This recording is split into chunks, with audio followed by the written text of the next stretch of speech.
interesting about this Tohatsu, I don't know if they changed it. It didn't come with a fuel filter. So it has a carburetor. It's not fuel injected.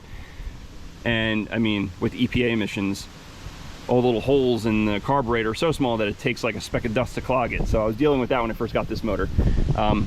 I put an inline fuel filter in there, and it was a game changer. So not sure why that's not like a standard process or practice.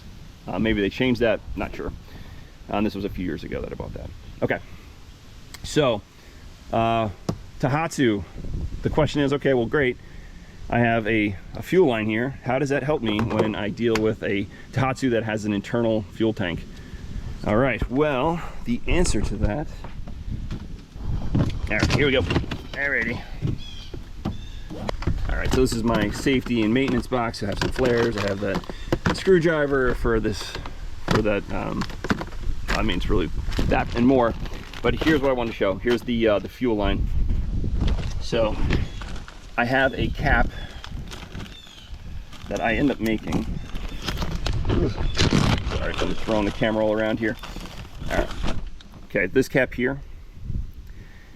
So I drilled a not so perfect hole in it and then sealed it up. So make sure if you're using any kind of adhesive or sealant, it is compatible with gas. But this was I don't know if it was a Johnson Evinrude connector right there with a 1/4 inch thread, but just drill a hole in it. I mean, it's plastic. You can just crank this thing in there and just, like I said, seal it up, make it sure it is airtight. But then I could swap that cap with this cap. Now you look at this hose and be like, oh, it doesn't have a bulb on it, and it's like, okay, well, you don't really need the bulb. The bulb is just to fill up and just make sure that there's no big air pockets in there.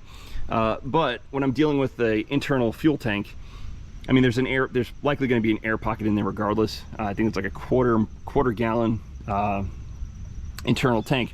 But as long as that's full, as you start using the fuel in that tank, it's going to create a vacuum, and that vacuum is going to pull fuel through the hose, and eventually you won't even have to worry about the bulb.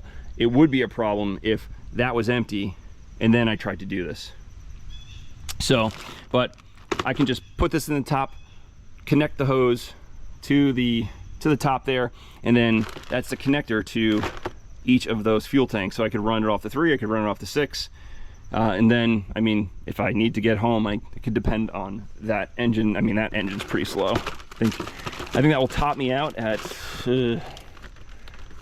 it's like 4.